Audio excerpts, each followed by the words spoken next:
maybe be a full-time starter, if not at least contribute more than he did last year. But Right. yeah, he decided to opt out and test free agency. Yeah, and then you got like I think Shane Robinson.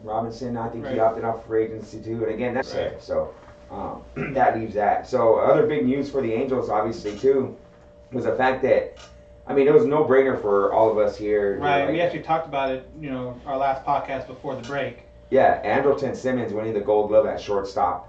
That was something that we kind of were like, okay, we see him every day, Right. and it's like, dude, how can he not win the Gold Glove? And not even to just seeing him every day, but if you even just look at the numbers and figure it out and see the big gap. Not only that he's in first place on a lot of those defensive matrix, but like defensive runs saved, but it was in front by quite a bit. It wasn't, I think the next closest guy was probably like 16 runs different.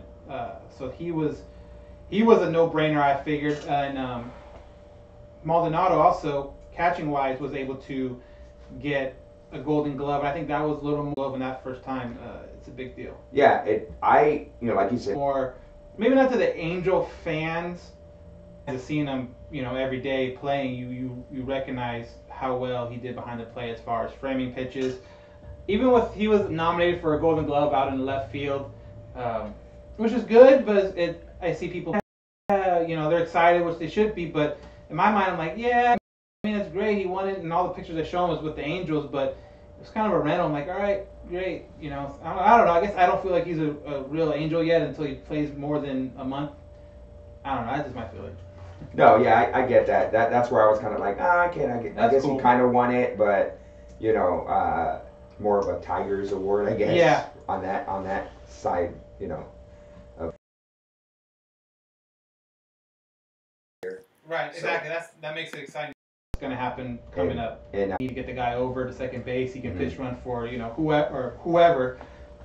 With the departure of Maben and Upton saying, I think he did take a little bit of a downgrade speed wise, but to keep that team speed, I think is really important.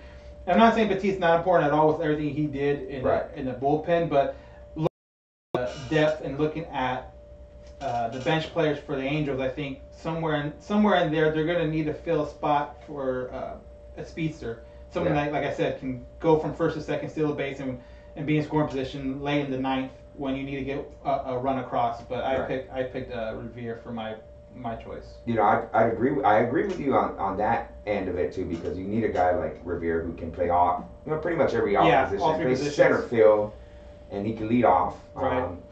Hitting wise, he's kind of dipped in the last 2 years, but that's something that you're not looking for a guy who's that's gonna be it's gonna be your fourth outfielder. Yeah, so that's fine. But if you can have a guy on the base pass that can create havoc. Now, before we get any further, I don't know if it's recording on this end. I'm getting a lost signal here. So I know you people on YouTube, the YouTube is going. I don't know so much the actual podcast side on it. It's like coming and going. Like right now, just totally like shut on me. So technical difficulties on this